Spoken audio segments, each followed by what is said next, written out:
Welcome, everyone, to the Obligations of Memory podcast. I'm Jeffrey Geisner, founder of the Jewish Culture and Holocaust Remembrance Group. And we're with a terrific group of people here, the Maggid family. And we have Randi, we have Ben, we have Liana, and we have Adam, all hoping to present part of their family story, which I think is great.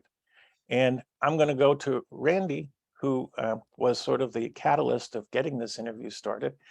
Randi has a terrific book, and I'm going to introduce Randi by reading a little bit of her bio. Randi received a BA in journalism from University of Southern California and a Master's of Science Management degree from Boston University. She was an art director in Los Angeles and Chicago and owned an art and frame gallery in Israel. She worked in public relations before marrying and having a family. So I'm going to start off by talking about your book just briefly. And you have authored a book called Beverly Hills Concentration Camp, which really has an impactful title. And I want to kind of not get into the details, which we'll do later on, but what was your sort of catalyst for wanting to write the book, what the book meant to you, and why you chose the title? Well, the catalyst was that I was in pain, physical pain. I thought my life was perfect and everything was going well. And all of a sudden, my body broke down and I started to journal. And the journaling helped me deal with trauma. And it became a book. One day I decided to type it up and it became a book. And when was this? When was this roughly? Well, I published in 2016, so I started that 6 years earlier, so Okay. 2010. And when I was thinking of titles, the most authentic title was Beverly Hills Concentration Camp. And I knew I would get pushback for it. I knew people wouldn't like it, but I had to be real about this. So. Okay, so I'm going to ask each of you, I'm going to ask David. So Randi gave up about 8 years of some part of her life to write this. And I'm curious, as her husband, how you felt about her giving up that much time to write this book. Well, it kind of was in stages, because the initial stage was more of journaling, and it was very therapeutic. And Randi had stuff to get off her chest, and so that was, I think, a helpful process. And then that kind of morphed into writing a book. And yeah, I thought it was a great idea and a great story. And I think we were all a little bit involved in that process, and kind of cheering her on. It took a long time and a lot of editing, but I thought it would be beneficial for Randi and a good read. Terrific. And how about Liana and Adam? You gave up some of your mom also to the book writing process. So you can unmute yourself and stay unmuted so that you can contribute at any point in time. So, and you can see that we're starting off by coming right to you and asking you what you thought about the time. Adam, did you lose soccer games to your mom's book writing and dance lessons or what? I'd say that, my mom was still very present, whether she was like writing or she was working on her book at all. She was still, with us. There wasn't really anything that I gave up, I would say. Obviously, there was a lot of time on the computer for her and a lot of time that she needed just writing, but she was still there for me at all times. It was a fun process for her, and like you can tell she really enjoyed it, even if it was like frustrating at times. So just to see her do that, it was good for me too, I would say. Like, I'm glad she went through it all. And Liana, do you have any thoughts? Yeah, I agree with everything Adam just said. I think at the time, I always thought it was cool that she was writing a book. I feel like it was kind of an example, to me at least, of, just because you have a family and kids, you don't have to give up a hobby. You can still be creative. You can still kind of put out those kind of creative projects into the world. And I don't think I realized the kind of depth that the book really carried until after it was finished, which I know sounds crazy, but I just didn't realize how important it was for that story to be told. So I'm super happy that she did it. And she's been my best friend this whole time. So I don't think I missed anything. Well, that's really nice. And how old are you? Look so close in ages. What are your ages? Who's No, I'm older? just kidding. Who's He old? is, I'm older. Okay, how old are you? I'm 22. 22. And Adam? I'm 20. So that's very good.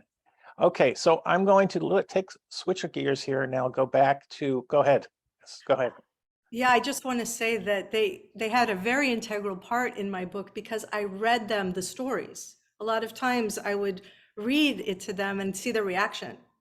So Okay, that's great. So I'm going to go back and talk, I've learned that your mom is still living. Your mom is, what's her name? Naja. Nadja, and she's 95. God bless her. And your father passed when? When I was 4.5, 1969, I think. Wow, so it's gone a Yeah. long time. So we're going to go all the way back, and we're going to talk a little bit about life before that, that your parents talked to you about, maybe not your father, but your mother, about their lives before the Shoah. Where did they live? Where and what customs? Were they religious? Maybe you can tell me a little bit of what you know about their past. Okay. First of all, my mom did not talk about this at all. Really not at all. And so that's why I knew how horrible it was, because of the silence. But there were, little hints here and there. So, and then later, Ben and I filmed my mother and I asked her a lot of questions, and that's how I got a lot of this information. She was ready to speak at that point. So my mother was born in 1927 in Ozorkov, Poland. And my father was born in Lodz. And I'm not sure what year. And so she had a very large family, very religious family. And her mother owned a bakery. Her grandmother owned a bakery. And all the kids would come and get baked goods and look in the window. And she would always describe how nice that was to have this bakery and to have all these noodles. They would have noodles at the bakery. On And Fridays. what? On Fridays. On The Fridays. noodles are on Fridays for Shabbat. Okay, so the noodles, thank you. And the challah, right? So, yeah, so the grandmother was really the breadwinner of the family, and her husband studied. And that's basically most of the stories that I heard. A funny story about the grandfather was that, there were a lot of kids around, a lot of little kids running around, and he wanted to study. So he asked his best friend, who was the head of the jail, to open up the jail and let him come in and study. And he asked the guy to lock the door. So he basically imprisoned himself so he could study and keep quiet, have a nice quiet. Okay, so let's talk a little bit, and I don't want to spend a lot of time on the show, but I do want to trace how your parents came through the Shoah, which concentration camps, were they deported? Your father may have been in the Lodz ghetto. So, help us understand your background there. Okay, so my mother was in the Ozorkov ghetto and then the Lodz ghetto. And then she went to Auschwitz. The really important thing, and the thing I remember a lot about, it kind of haunts me, is when she describes when she stood in front of Mengele, and she says, she would point her finger and say, she sent my mother. He would point his finger. What? He would point his Sorry, finger. he would point. He would point the finger, and my mother would go like this. It gives me chills. I'm sorry, but Mengele pointed for my mother to go one way and her mother to go another way, and so my mother survived, and it was because she the women were telling her to pinch her cheeks, to look older, to stand up on her tippy toes, pinch her cheeks to make more color in her face. And so she would look stronger. So she survived, she went into Auschwitz. When all of that was over, she was How old was your mother? Do you know? 11. Hmm. So basically she was there from, through all of this from 11 to She would have been 18. older. She would have been older. By the time she got to Auschwitz, she was 11 in the ghetto. But Right. Auschwitz, I think she was 16. From 27 to 43. 1943 is when she got to Auschwitz, I believe. So she Okay. was 16. All right. So let me just tell you how the world combines threads here. Mhm. My mother was deported at age 15 from Košice with her 3 sisters. Magda was age 8. She was ordered off the catalytic car by Mengele.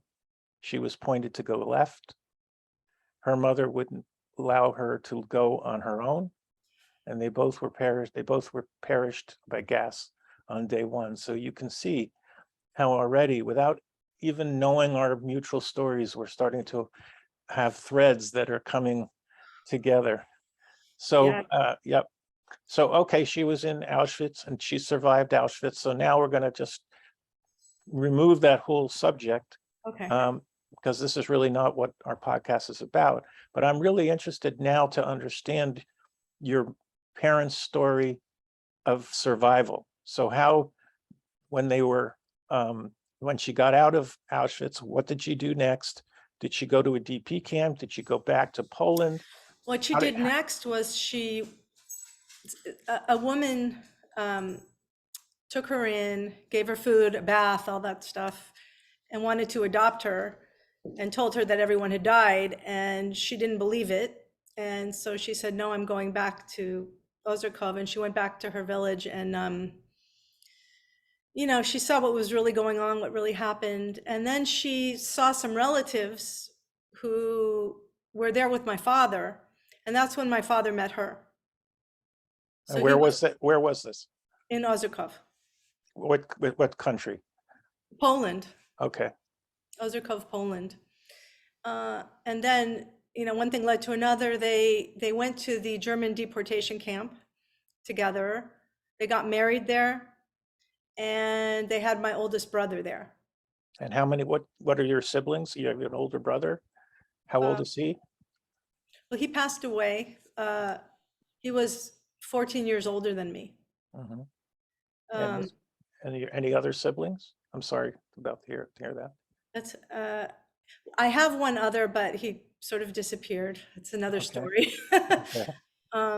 I do have to say something important is that my father had a daughter from another marriage before he met my mother, and she was at the gates of Auschwitz also. And the women brought her in and passed her around like a little football, trying to hide her. And they found out. So I had a half sister that perished in the Holocaust, Hmm. which is, Sorry. yeah, Yeah. I just want to mention that. Well, the legacy is really important. And so your parents met at the DP camp. And what was their life? How long did they spend in the DP camp? How did they figure out, and where did they immigrate to? Did they come to the United States? How did they get to the United States, if that's the case, or maybe a different country? Tell us a little bit about how their trip to the United States. And Ben, are you a 2G as well, or are you a second generation, or you have no Holocaust, right? No Holocaust. I'm third generation American. Okay. Okay. My dad was actually in the U.S. Navy band in World War II. Okay. All right. So, all right. So tell us a little bit about how they figured out how to get to where they've made their first stop. Well, from what I understand, they were choosing between Israel and America. And they decided to get on the ship and come to Ellis Island. And that's when their name Leschinsky got changed to Lesser. So, and they lived in New York for a while. And then Where in New York? I don't know. I Okay. don't exactly. I assume the city, And then they went to Chicago, which was way too cold for them. And then they ended up in Los Angeles. And my father,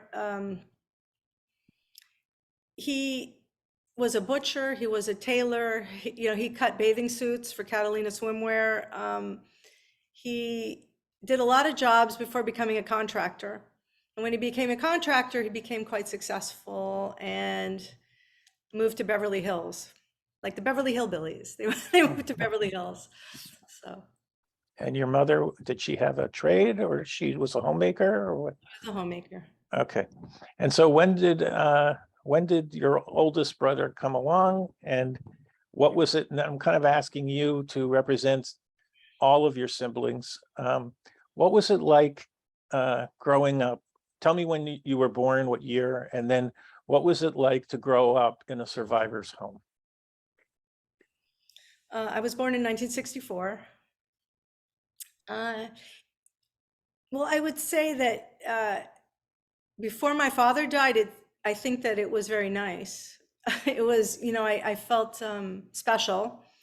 But I would say when he died, everything fell apart. And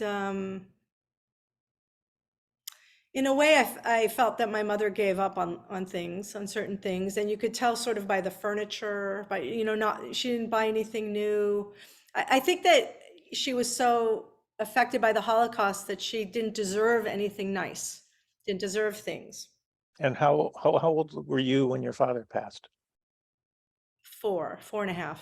Okay, so you can even remember those things, which is quite remarkable that you Yeah, can kind of dial into the fact that you felt that your mother gave up even at age 4. Yeah, I mean, they would have beautiful furniture from Glabin's Furniture, furniture store, the nice, they had all the nice stuff, they had parties all the time. I remember all the parties and her cooking, and I do remember that it was happy. But when he died, and she was left with 3 kids, she didn't know what to do. And I didn't think she got the best advice from people either. And it's a learned helplessness that I think she felt from her childhood. Okay, so we're gonna, obviously, there's some pain there, and I don't want to spend time on the trauma, but when you grew up in that home and you became a teenager, let's say, what were some of the things that were impacting you that you could say you sort of inherited? I'm talking about the inherited trauma that we also know that is very much a part of the second generation and perhaps the third generation. So I'm kind of leaning you down, and if I'm leaning you incorrectly, you can of course correct. But what were some of the things you were experiencing as a teenager in your mom's home? Lots of food. Definitely, on the one hand, it was delicious. We had the best food. I've never been without a meal in my life. And we had the best. At the same time, I had to eat a lot of it in order to be a good girl. I had to eat a lot. And my mother would leave the dishes out with the food on it. I mean, all day, so that in case you were hungry as you walked by the buffet table, you could grab something. And Now, was your mom a great cook and baker? yes, she baked like your mother, I believe, with your apple pie. Oh yeah, she made apple pies, and she made, those strudels and with the little doughs, the Nut little roll, dough. nut roll strudels, yeah. Yes, she made all that, and she made stuffed peppers. She made anything she made was delicious. And So, how did she, I'm curious because my mom never had a recipe that she worked off of, so it was always memory. So did your mother work off of her memory when she cooked and baked, or do you remember her having a written recipe? no recipes. No. That is so interesting. I have a story for you about Auschwitz. In my work of leading the group, I did a program with another author, Eva Moremi from Minneapolis, Minnesota, and she had her mother, who was an Auschwitz survivor, and her mother stole some ammunition labels. On one side, it was grenades and bullet sizes, and on the other side, it was completely blank. And she saw hundreds of these. They were thrown away in the garbage, and she sneaked them back into the camp. And what was going on in the evenings in the camp is that the inmates were talking about recipes that their mothers would make and the details of what those recipes were. And since my mother, and I never asked, because as you talked about, mom never spoke either, that she would write down these recipes, and she wrote over 600 recipes down that were discussed verbally in the camps. Mm. And Eva's book is called Hidden Recipes, a Holocaust Memoir. And Eva donated the 600 different recipes on the original ammunition labels to the Holocaust Museum in Washington. So Wow. that's probably the same way your mother learned, is she at a young age, she was memorizing recipes. My mother cooked 200 different bakes, and I've kind of figured out how to do only 50 of them. I can't get beyond like 50 because I can't find research to do some of the research. But I, like your mother, my mother would not allow anybody to leave a table without asking for thirds. Mm-hmm. Yeah. This is such an interesting way that our parents would react. And food was life for my mom. Yeah. So it was beautiful in one sense. On the other side, I was heavy. I was, I went to Beverly Hills High. I didn't want to be heavy. Mhm. So, I would watch what I ate as a teenager. I started to watch what I ate. I remember asking my mom to take me to the doctor so I could actually have a list of what to eat. And I went to the doctor with her, and the doctor was obese, really big. And I felt so stupid to, asking the doctor, and the doctor started laughing at me, but she gave me a list of foods, and I started to follow what she said. So I think you'll find this story interesting. My mom, I was like a pencil growing up, sort of like Adam there, and maybe even thinner. And so my mom was afraid that I was going to die because I wasn't eating. So she took me to the doctor, which was a family doctor, and he was from Košice, Czechoslovakia, where my mother was. He was a survivor. And she forced him to give me sugar pills. And they were designed to convince me that I was not eating. So I would eat these pills thinking they would make me hungry and that I would eat more food. So it was just the opposite of how your mother treated you. But I found that story to be really a funny story. Yeah. And when I was dieting, or actually I wasn't really dieting, I was just eating healthy, I was a bad girl. I was a good girl if I pigged out on the buffet table.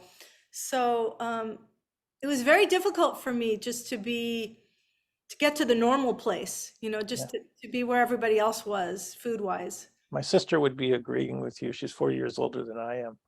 And she always had the same kind of concerns, I think. She still does.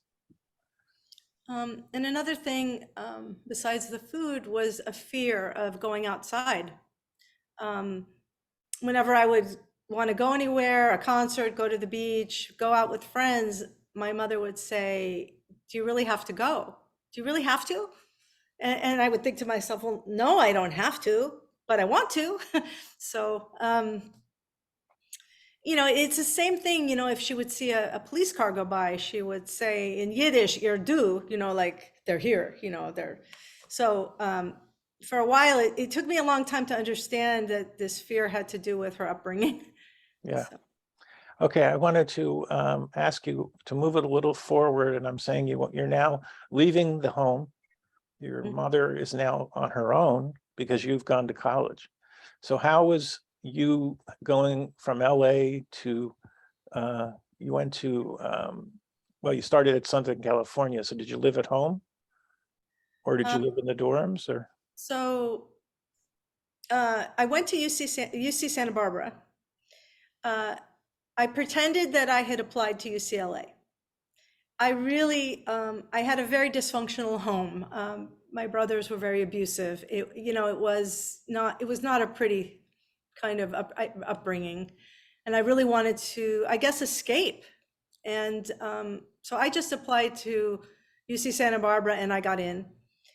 And I didn't really understand about dorms. I had nobody to help me. And what I ended up doing was renting an apartment and renting half of it out to someone else. Because my father built buildings, in my head, it was about renting out space, So I rented out half my unit and I never lived in a dorm. I'm really happy that my kids got that experience. So, the experience of living in a dorm and living in an apartment. But my mother never called me while I was away at school. She never called me. It was always me calling home, and I was considered kind of a traitor. I left everybody.